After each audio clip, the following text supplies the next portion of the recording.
What's up, everybody? It's another Wednesday edition of the NFC East show. And we're here on Facebook, Twitter, Twitch, Zodiac TV, and the Northeast Streaming Sports Network. And as you see, we've got a couple of special guests here today. To our left, we've got Byron Williams, New York Giant. He started out as an Eagle, but he went to the New York Giants. And then two-time Super Bowl champion Jim Jeffcoat in the house today. What's up, gentlemen? How you guys doing? Doing good. How about yourself? Great. Yeah. I'm happy. I don't know if you guys noticed, but I have a clean face today. Yes. It's been over a month, it seems, since I've been on this show without face paint. Because I did a 22-day face paint, days of face paint for charity, and I got to raise like $8,600, but now I'm clean face. So I don't even recognize you. I honestly don't even recognize you. That's the way it works sometimes. But so I'm very happy to be here without any makeup on my face or what have you. So, but anyways, I know that these guys have tons of questions. Obviously, I got the Cowboy on the one side of me, the Giants, clowns to the left of me, jokers to the right. Here I am stuck in the middle. So, but I know that these guys have tons of questions. I want to go ahead and let them go ahead and start. Well, go ahead, Sneaky. Yeah, I got to jump right in. Byron, it's a pleasure to speak with you. Obviously, I represent the football team. Right. As you can tell behind me, no. I'm a big Giants fan. Now I noticed you were, and please forgive me by saying this, in the early '80s to '85, and you actually saw the progression. Right. You weren't on the '86 team. Is that correct? Yeah, I was up in August of '86. Yeah. But you saw the growth, and did you knew that the team was about to do something special in the time that you were there? I did because mainly Bill Parcells. He every year we were making so much progress, and then when we went and played Chicago the year before that, Super Bowl, he won the Super Bowl. We was a couple plays away, and so I knew that we had great potential, and they started playing good football at the end of '86 season, and so it just carried over, and so they had a good game plan, and they had to run, they had good balance, and the defense really won a lot of games. So yeah, absolutely. Yeah, and actually, maybe the phantom punt. I think that was a big play in that game. So with your experience, playing with Phil Simms, that's my guy. That's my guy right there. What qualities did you enjoy about him being your leader, your quarterback on the team for the time, obviously, that you were there? Well, Phil was a leader on and off the football field, and he was very detailed about discipline and route running and things like that. We didn't have too many receivers making mistakes on the football field, so that was really good. Our game plan was great, but Phil, he took charge. We didn't get a lot of people talking in the huddle. He was always precise on everything he did. So he was just a good leader, and him and Bill Parcells became really close during that time frame, and it really put us on the course of winning, and we knew exactly. Every receiver on that particular team had specific details that they had to do. Some guys block better, some run shorter routes, some run deep routes. So it was a team effort. We didn't have a Pro Bowl receiver. All of us did certain things good. So it was really good on how we got everything formatted. And then, of course, the tight end with Mark and then Lionel making some good plays. And then the team just took off from there. And, okay, fine. I know I got to get True Blue in here, too, but I got to ask this. playing against the Big Blue Wrecking Crew, or not practicing against those guys day in and day out. Now, obviously, that was a different NFL back then than it was today. I think you guys probably had 4 days. No, I'm kidding. We had all day. Yeah, exactly. Right. So practicing against, Leonard Marshall, Lawrence Taylor, Eric Carson, and then going on the field.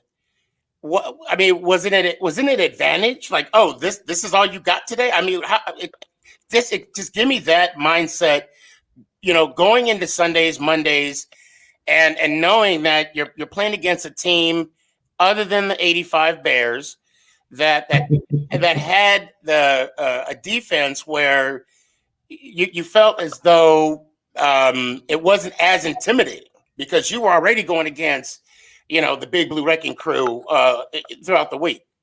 Absolutely. When we ran our scout plays against for the defense, they prepared us and they got us ready. And it's just like iron sharpening iron, and that's kind of what way our practice was. And back then, Terry Kennard and those guys, Perry Williams, all those guys would hit you too if you make mistakes. So it was one of those. They didn't let you just catch the ball. They challenged you time in and time out of practice. So that's what made us better.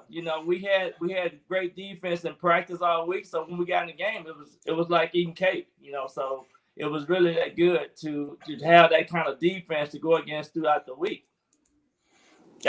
True Blue. Hey, Mr. Jim Jeffcoat. Honor to meet you, sir. Great. Now we got Sneaky G over here, Phil Sims. So my first question to you, which interception was better, the 65-yard return or the 25-yard return? Or TV? Good. But, me and Phil got an up-close relationship. Was it the 5 sacks in the one game? Redskins, I can't say that. Washington football. I gotta make sure I'm politically correct. But no, the 65-yard one was because obviously that was the one where we won the NFC East during the game, and I have a 65-yard, and just like Byron said, the Giants were on their way up, and we shocked them by winning that game at Texas Stadium. Yep. Yeah, that was awesome. And that was during the Landry days. Yes, it was. Against when Coach Landry was there, and he was unbelievable. I mean, it was his defense, his offense, and he critiqued every position on him. Awesome. Yeah, that was one of my biggest questions, being a Landry fan, being a Dallas Cowboy fan lifelong. The leadership that Tom Landry showed on the field and off the field with all his players. I was just wondering how that impacted you from the time that you were drafted all the way up to your career going. Well, obviously, when you get around someone like Tom Landry, who was such a big part of the NFL and how he did it. Obviously, he wore the suits, the fedora, things of that nature, but his intelligence was incredible. He was truly a football encyclopedia, and he would walk out there on the field. And back then, they didn't have the technology they have today. He would be up on the tower, and he'd observe the whole practice from the tower. And he had this big horn, and he'd call your name out if you made a mistake and everything. So he'd like, shoot, how could he see me all the way up there? He was in position. It was incredible what he could do, and his knowledge of the game was incredible. Obviously, he did play for the Giants, and he knew, and him and Lombardi also coached for the Giants at the same time. He was the defensive coordinator, and Vince Lombardi was the offensive coordinator. So they learned the game as a player and as a coach, which was pretty fascinating when you were around him. Just his knowledge of how to play defense, how to play offense. Awesome.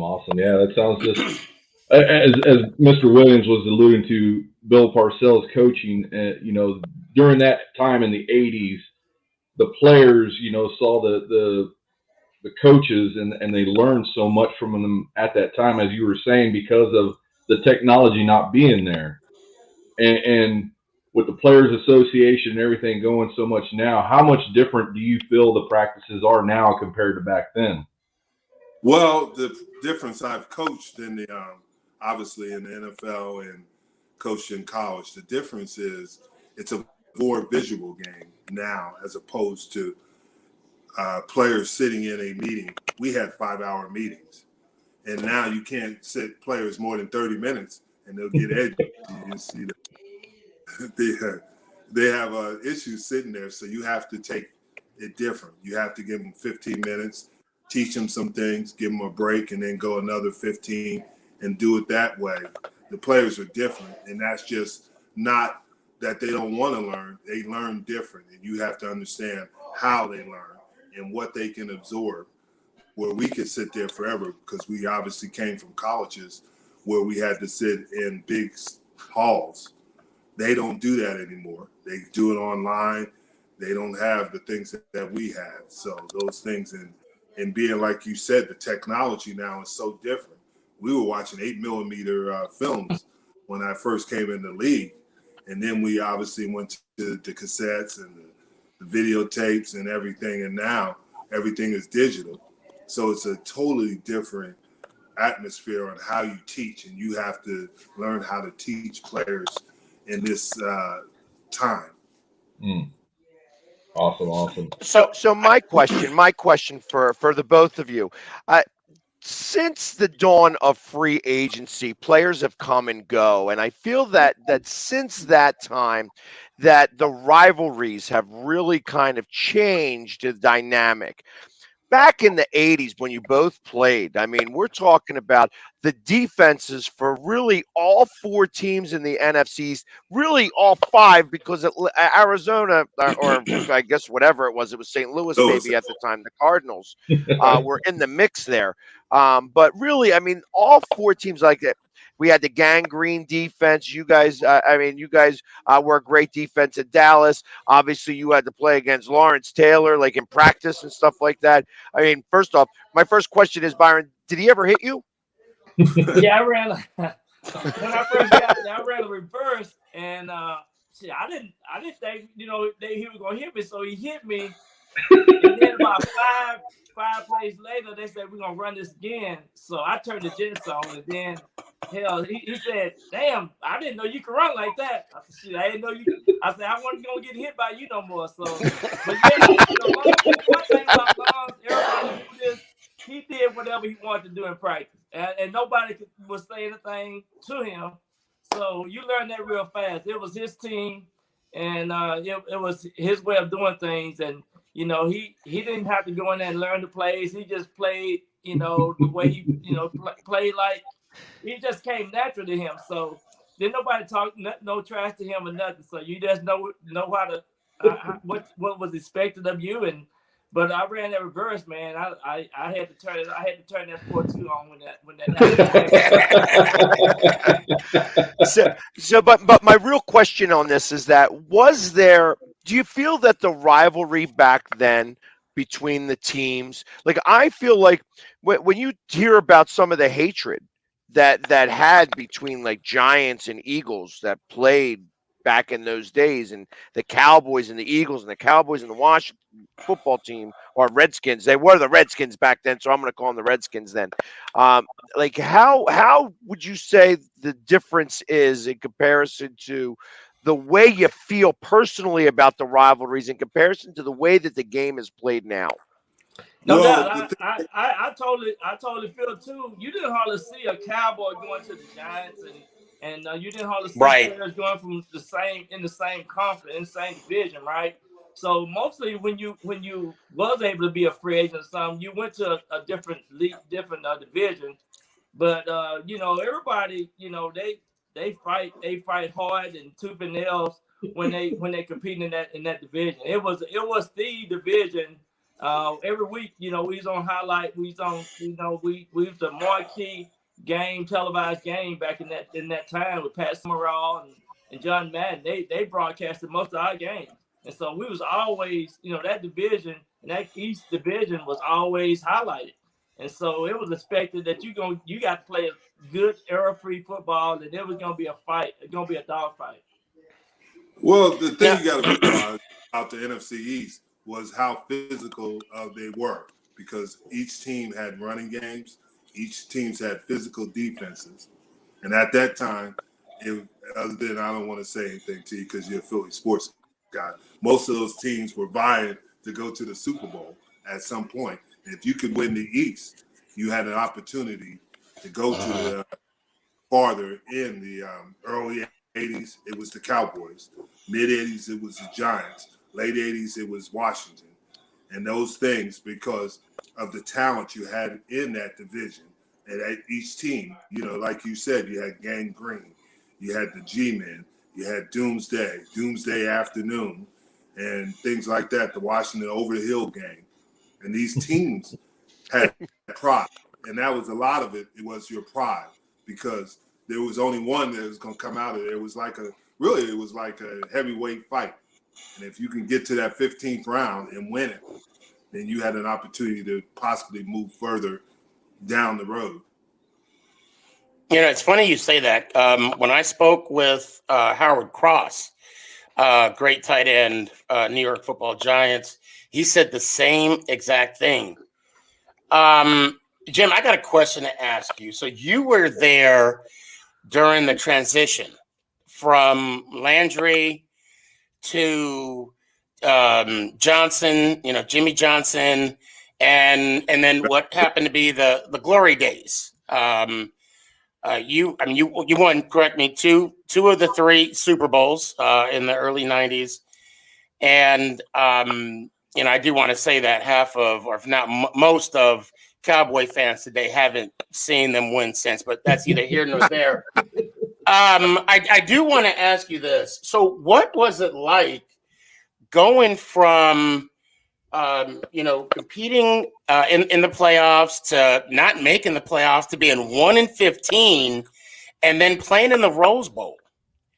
What was that whole and also when the what was it, the robbery? The trade happened with Herschel. The robbery. What was your first thought? Like when you realized Herschel was gone, what immediately went through your mind? So again, transition, the robbery, and then Rose Bowl. Go ahead. First of all, the transition. Here you got a guy, Jimmy Johnson, who won championships in college, which I think is difficult. He had the U. And he had guys that, half his team, or more than half of it, probably about 65, 70% of them were big-time NFL players in a college team. These were ultra talented. So he knew how to deal with personality. And all he had to do, and I never forget what he said.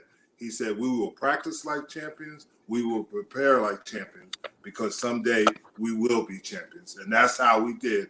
He had his expectations, and he never changed them. He never changed the expectations that he wanted to succeed. He never let guys take the easy way out. We were the only ones in the NFL at that time.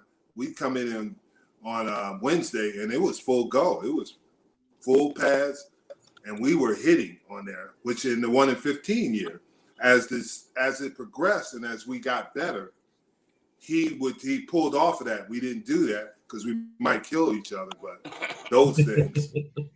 But what he did was he was putting that mentality in there. This is how we're going to do it. This is how we will be champions. And that's why we really did turn around fast. Obviously, the Herschel Walker trade did help when we transitioned to that, because you got draft picks. You got guys like Tony Tolbert.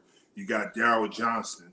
You had guys, you had made trades that you got Steve Walsh, and then you made other trades. You got Emmitt Smith, Darren Woodson, guys like that, Mark Stepnowski, who all were players that helped us get to the Super Bowls. And Jimmy had a plan, and he executed the plan perfectly. Now, the thing you got to realize is it probably wouldn't have worked, the Herschel Walker trade, probably wouldn't have been effective in this day and time because of all the things that go on with free agency.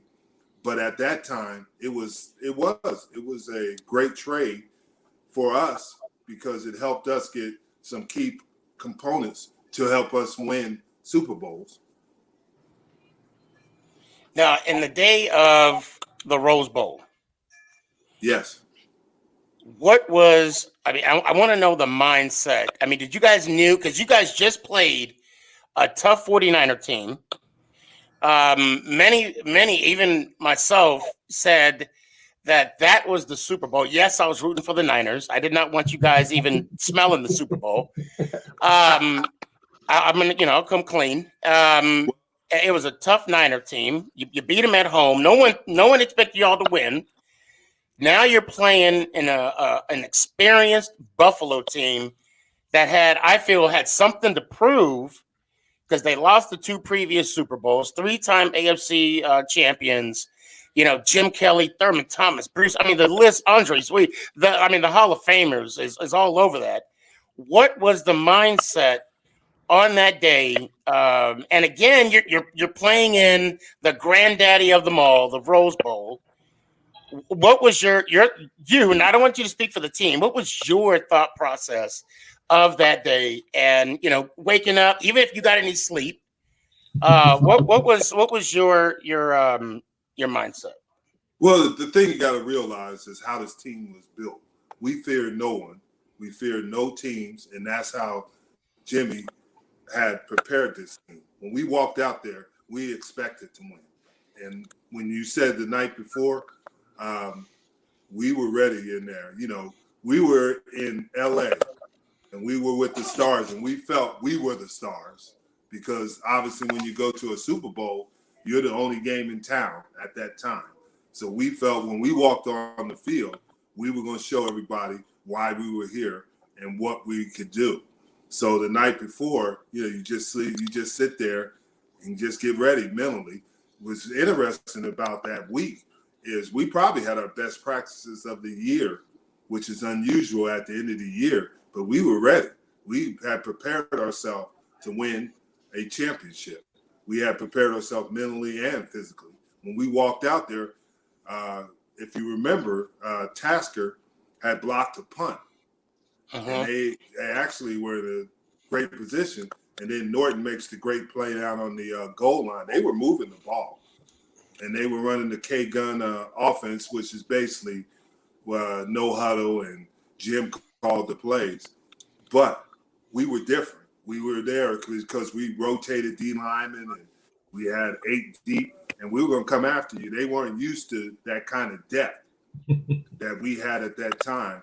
And that helped us sustain a high level of play on the front, and our DBs and D-line, our James Washington had a tremendous game, and we had some really good linebackers, and that was our mentality on offense. You're not going to hold down guys like Michael Irvin, Alvin Harper, and for a very long, Troy Aikman, those guys, and that was our mentality.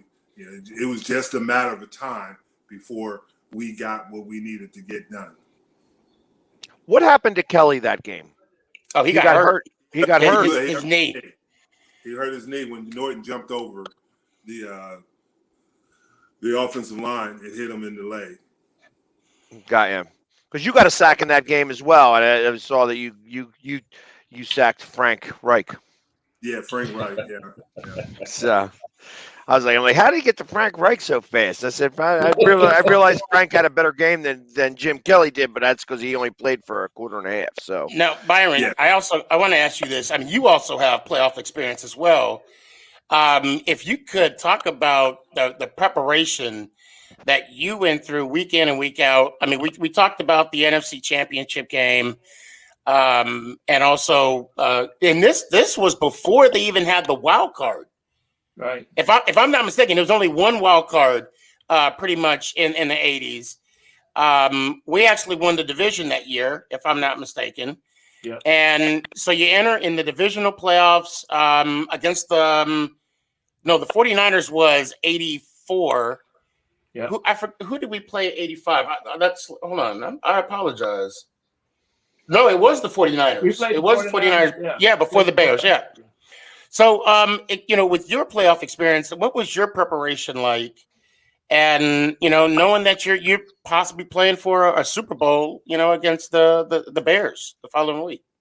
Well, our playoff was really, really good because that year we did stay out in California an extra week, and Parcells was able to put us in a position, a mindset to be relaxed and to stay focused, and so we had a real good game plan, typical game plan where we ran the ball 60% of the time, right? So we was there to throw the offense off, but our mindset was mainly to play error-free football on the offensive side and dominate on defense. And then our special team was pretty good too. We had good special teams back in the day, with Sean Landry hanging those punts up. If he just messed up that 1 year when the wind blew the ball or whatever he said. But other than that, it was really good fundamental football. Another thing I like about Bill Parcells, he'll give you a day off. He tend to know the condition of the team and the mindset of the team, and to where behind the scenes he did some things that really kept us motivated and kept us focused on a task at hand. And I do want to ask one question about Jeff Hostler. We only saw him shine, obviously, in 1990 when Phil went down against Buffalo. Right.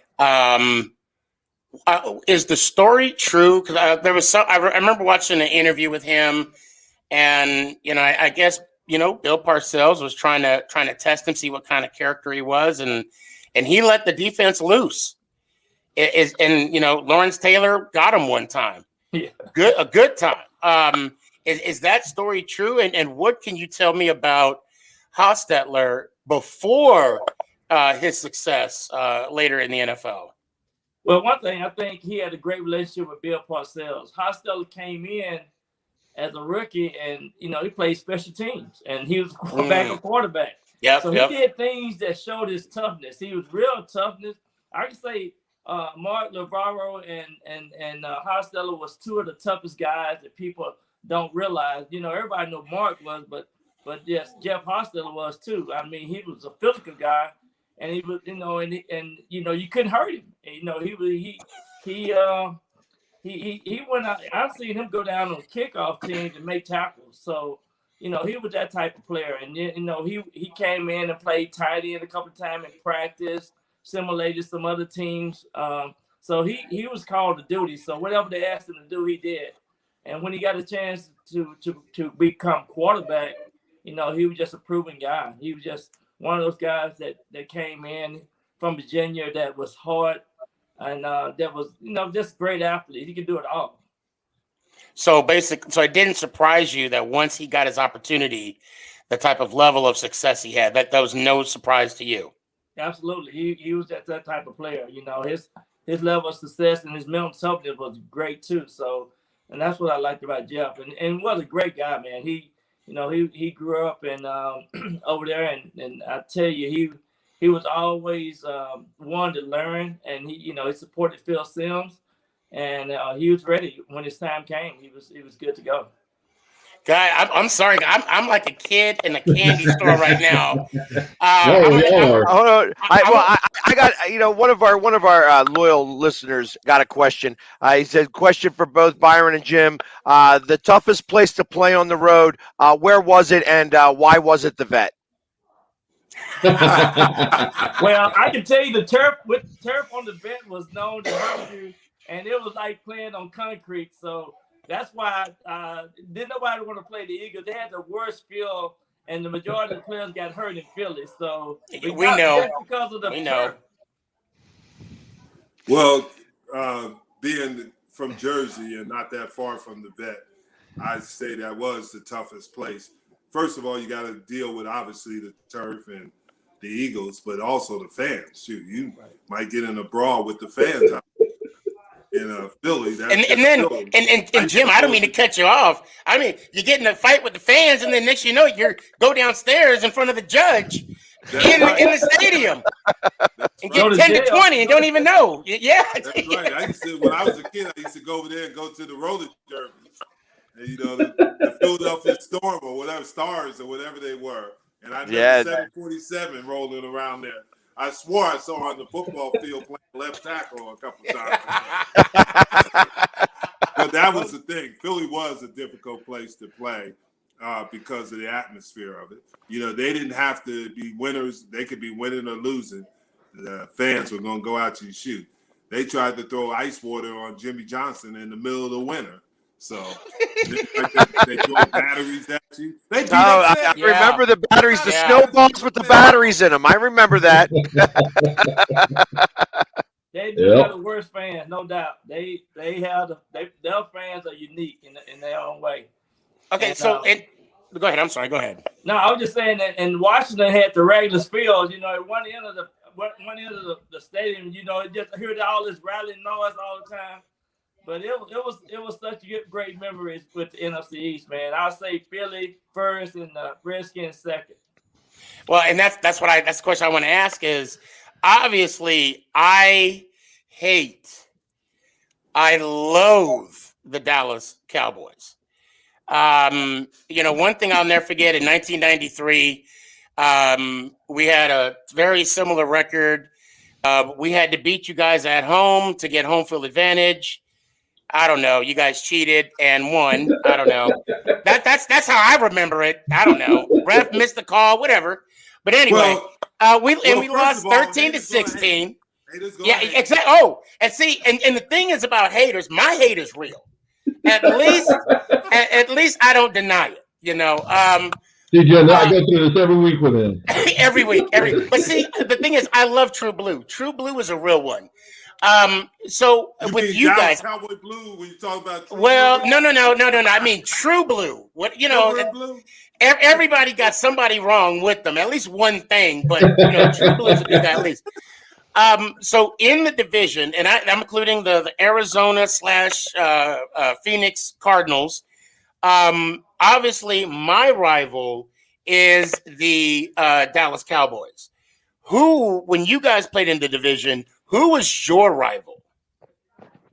For me, it was the Cowboys because I grew up here in Texas. Thank you. I grew up in Texas, so I wanted to always beat the Cowboys. Oh, that's right. Texas. Everybody was watching, and when you come back home, they're going to say, well, y'all kicked the Cowboys' ass twice in '84. So they hadn't done that in 21 years, 23 years. So it was always good to come home and be a part of the Giants kicking the Cowboys' butt down here in Texas. I had so much success against the Giants, you know. That's right. My rivals were more the Redskins, Washington. Really? Yep. Back in the 80s. My rivals, because I only grew up 35 minutes away from, at that time, it was the Meadowlands. So I grew up, watching the Giants being unsuccessful over those years. And but we were successful. Let's throw that in there. I felt sorry for him. And the Eagles have been beating them like they're our little brother for years. So the good thing about Jeff and I grew up being a Cowboy fan. He grew up being a Giant fan. Yes. And that's why that JMB Talking Shop is gonna be awesome. We flipped the script. Yeah. And we're going to talk about, you know what? Obviously, the Dallas Cowboys and the Little Giants, We're going to talk about both. Well, you know what? And let me bring that up. I'm sorry, I don't mean to cut you off, but let me bring that up really fast. These two guys are going to be getting together and doing a show called the JMB Talking Shop, and it starts on September 1st.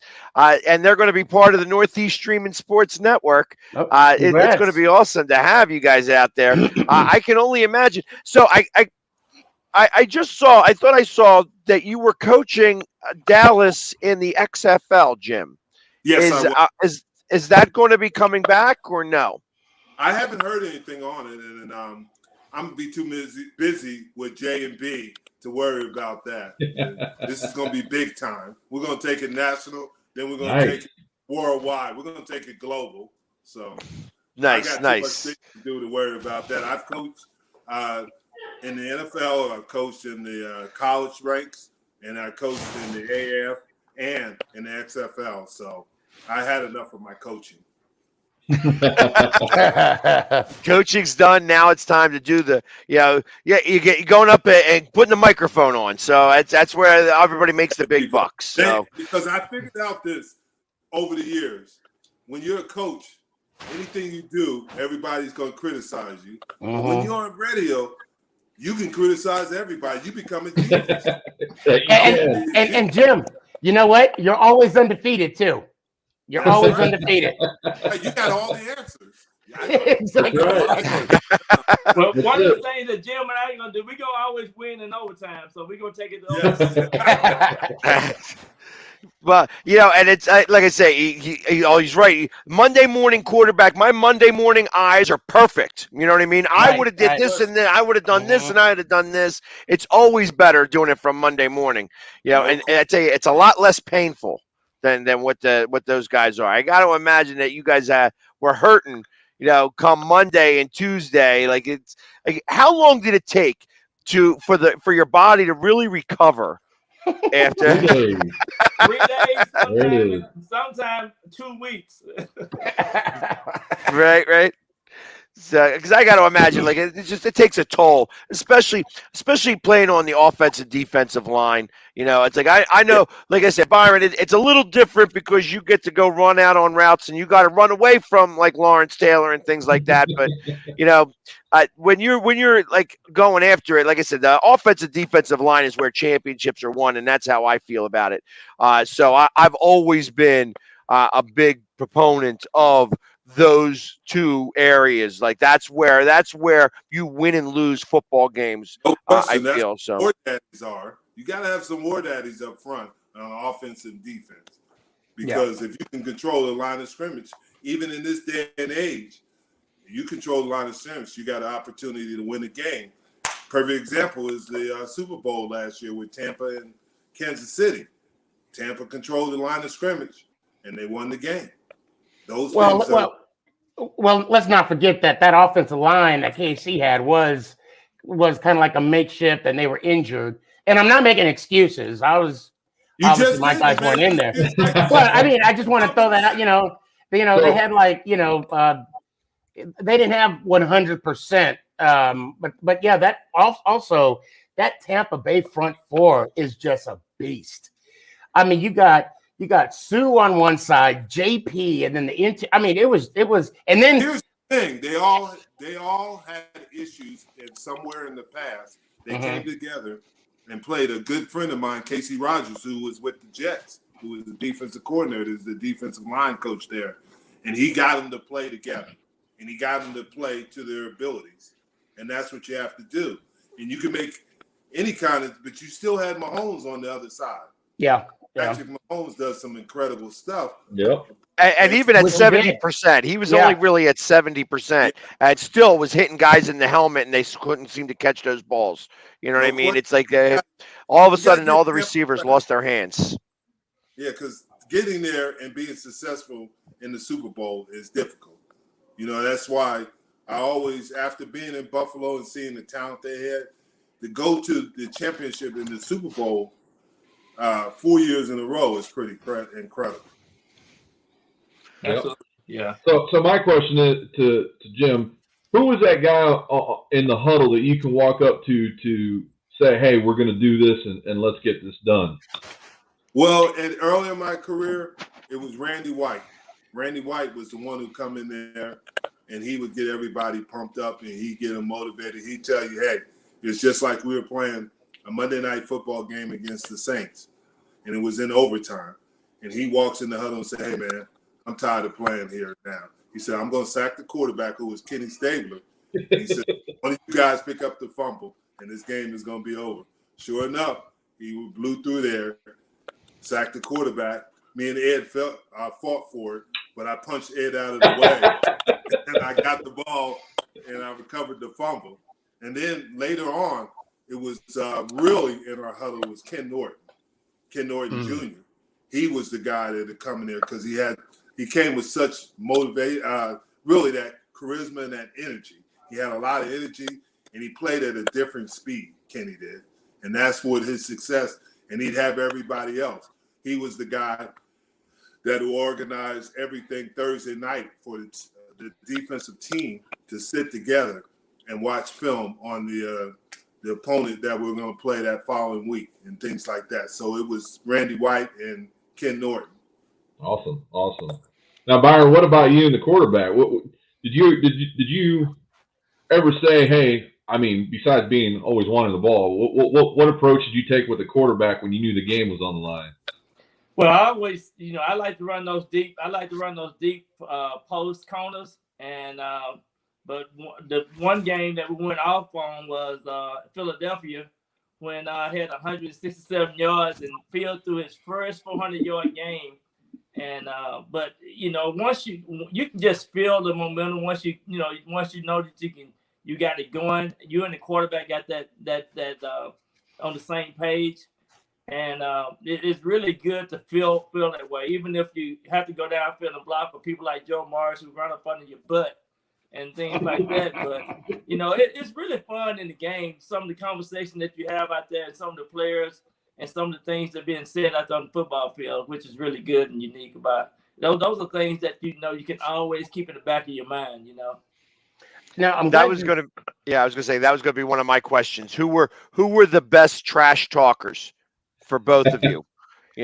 That's I got to imagine there was a lot of that. Me, we had the best trash. I had the best trash talkers on our team, which was Harry Carson and then Lawrence Taylor. Those guys, they let you have it. What about Banks? Banks had to have said something.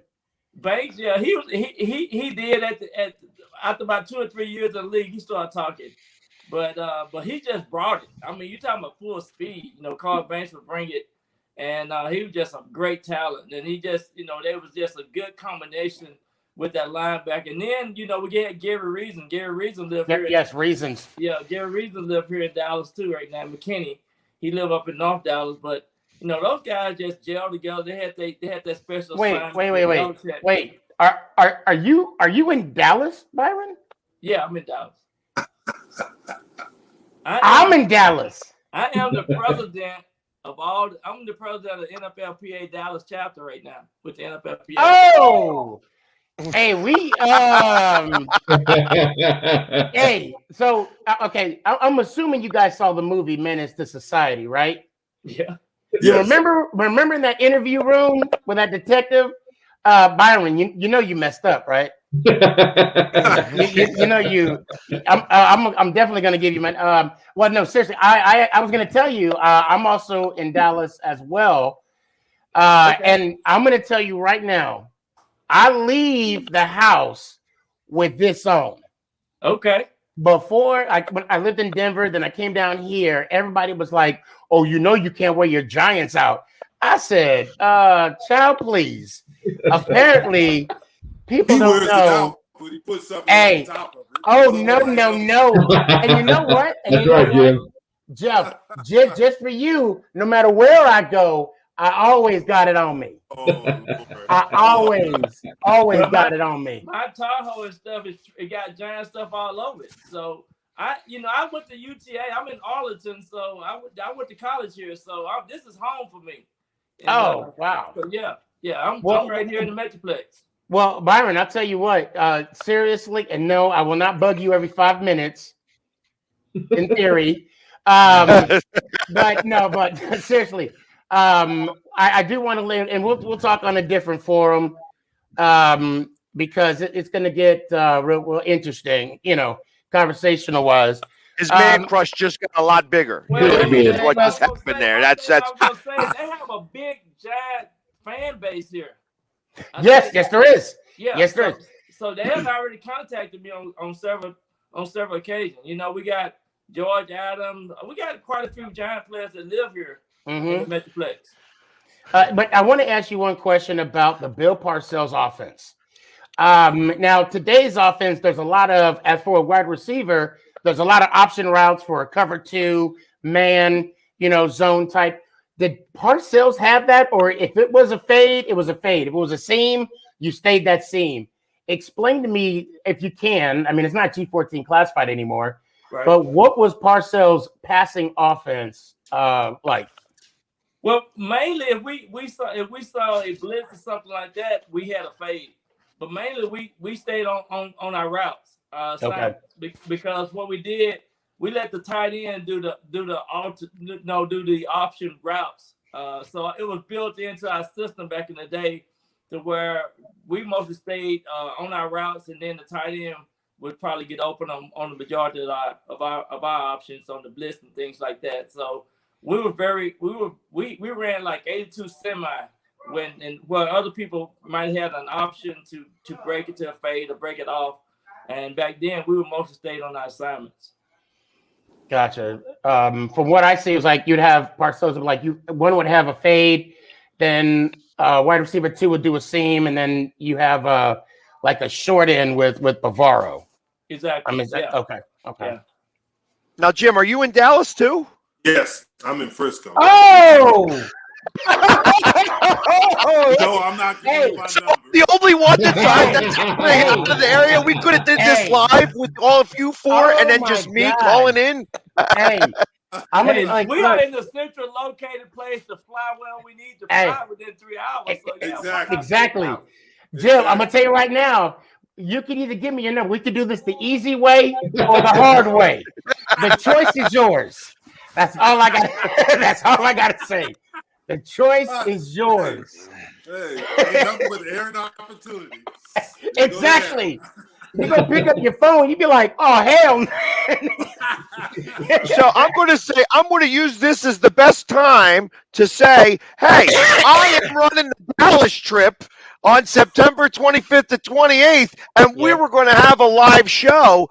But now it could be even a lot more fun being a live show like this. Now that I know everybody's in the same spot, it's going to be really interesting to kind of do that. True Blue, we can talk now. Me and you, True.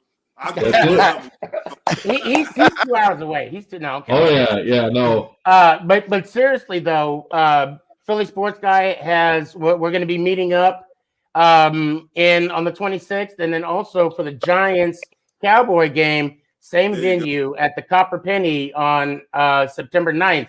I'd love for you guys to come and join us for there as well for a live podcast.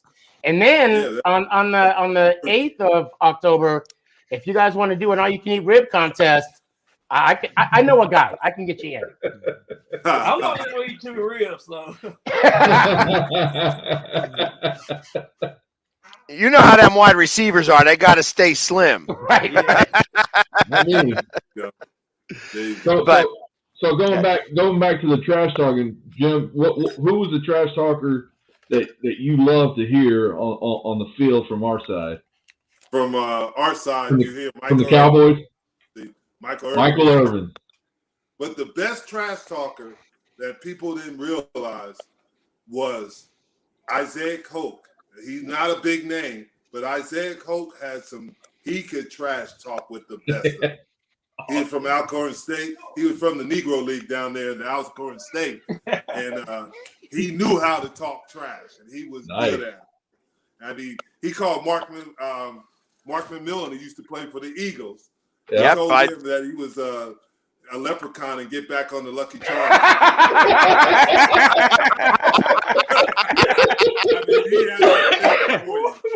I mean, things like that he come up with, and he finds something, and he picked you a whole game like that. It didn't matter if you were in offense or defense. Yeah. Now, how about on the other side? Like from anybody that you played against? I mean, I got to imagine there were some times when you were going back and forth. I know that I always hear the stories when somebody was trying to talk trash to Reggie White, and Reggie White would just, blow them up afterwards. But like, who was some of the better trash talkers from opposing offenses? Opposing offenses, really, the only one I can remember, Ron Heller from the Eagles. He talked a lot of trash. In the East, Mark Mays. Mark Mays was starting the game. Yeah, from the Redskins. And it got so bad that Randy White told him, he said, hey, Mark, I don't even want to play you anymore. He said, let's go out the tunnel and let's fight. And he said, I promise I won't tell anybody how bad I beat you up. Mark Mays was one. Joe Theismann was another one. Joe was one of those guys that was always talking. Not a lot of guys on the Giants. They really didn't say anything. crossing we proved it on the field. That's why. I mean, Zeke Mowat, he said a little bit, but really none of the offensive linemen would really say anything. St. Louis had a couple of guys, but they weren't bad. They weren't. But the more or less, we were about playing.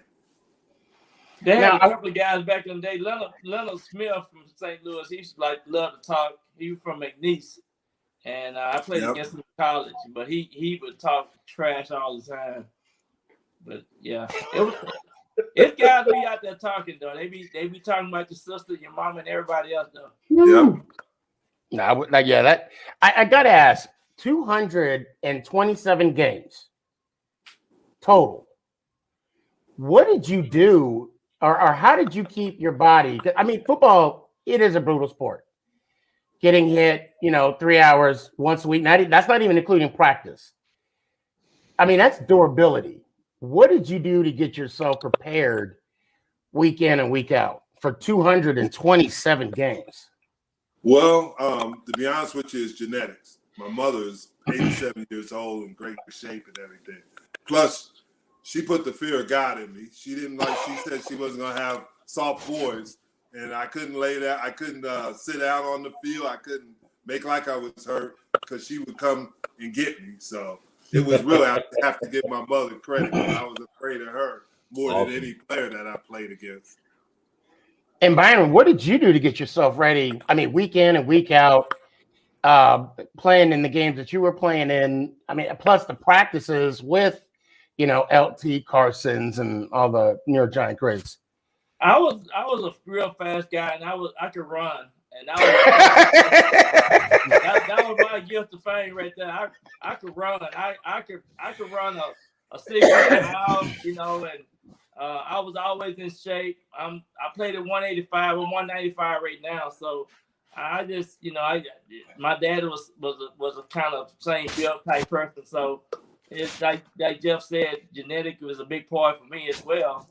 But I just believe in trying to eat right too, and but mainly, you have to stay in shape. You have to run, and it's never enough, And I love Coach Judge for this. He's running the crap out of the Giants right now, because I think in the fourth quarter that's where you win games. Being able to finish the game well. And I was about to bring that up. Now, if you notice, there were 4 players that they would sign within a week, they retired. I made it and that question was asked to me. It's always, I'm all over social media. I always get that question. And I just say, Judge is weeding out the weak. Is that a fair assessment? I mean, is that something you would agree with and also say? I think so, and one thing people don't realize what Parcells did, we had to run 200 meters within 2-minute rest in between. And I had to run all of mine under 26 seconds. So Parcells required you to run, and that was a big part of the game. And I think, some people done got away from that. And we talked about the NFLPA, how they done regulated the practice and what you can do.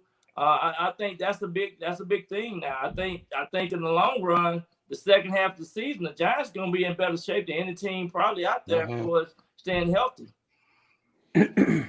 See, and I just ran a 5K in under an hour. So I am super excited about that. I am probably some of the best shape of my life. Made sure I beat Howie Roseman and Ike Reese. So I was really excited about that. And I like that. I like the way you think, because I ran to the refrigerator. I was going to say that. I ran to the couch in under a minute. Easy.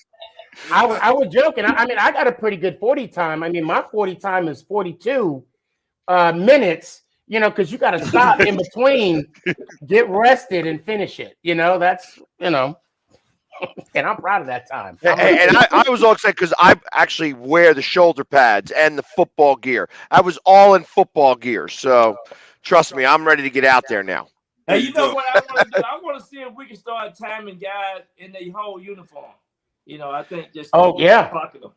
Well, I mean, we all agree that the combine speed is way different than game speed. No question.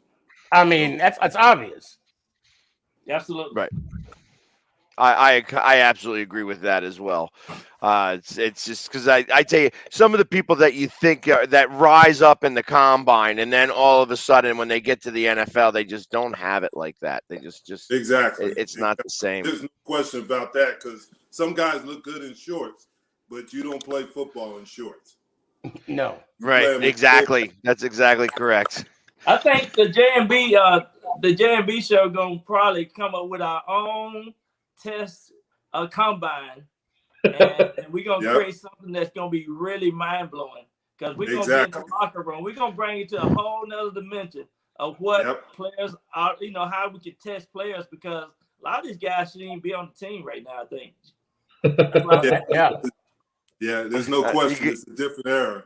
There's just with every position you can see it. Could they have made it in the time that me and Byron played? The physicality has changed.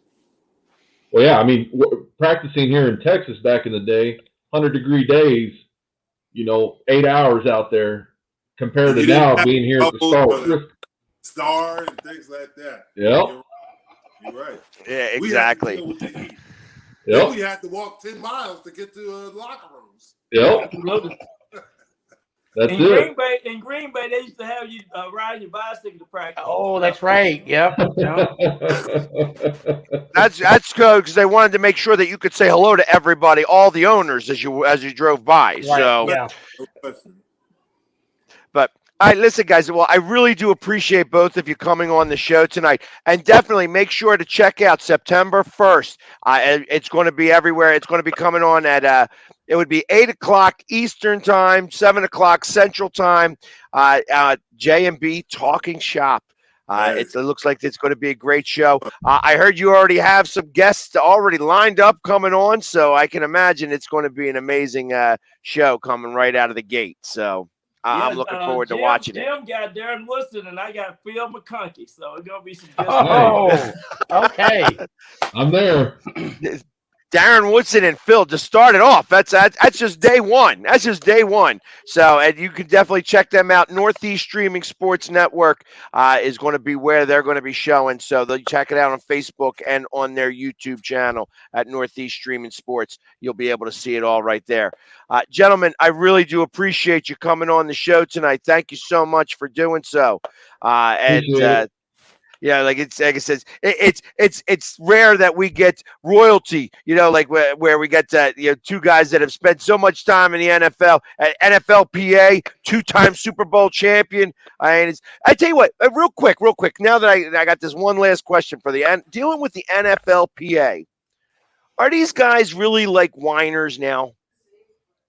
I don't think they're whiners. I just think they're in a position to where they can protect themselves and on and off the football field. And I think it's very important for players to understand that, you're one play away from being retired. And so, the benefits and staying engaged and knowing that there are 33 chapters across the country, once you get out of being a current player to a retired side, there's more to life as well. So what we try to do is just educate them and keep them engaged and keep them a part of what the benefits are all about. Because, we are still one big team, and that's what it's all about. That I can appreciate it. Well, guys, I really do appreciate it. We're definitely going to talk for a few minutes more once we get off, so definitely just don't go running away real fast. But again, next week, we will be here on Wednesday, and we're getting closer and closer. Next week, we're going to talk about fantasy drafts, because everybody's got their fantasy drafts happening this week. So we're going to definitely talk a lot about that. But until next week, this is the NFC East show, and go Birds! Let's go Giants! Yeah!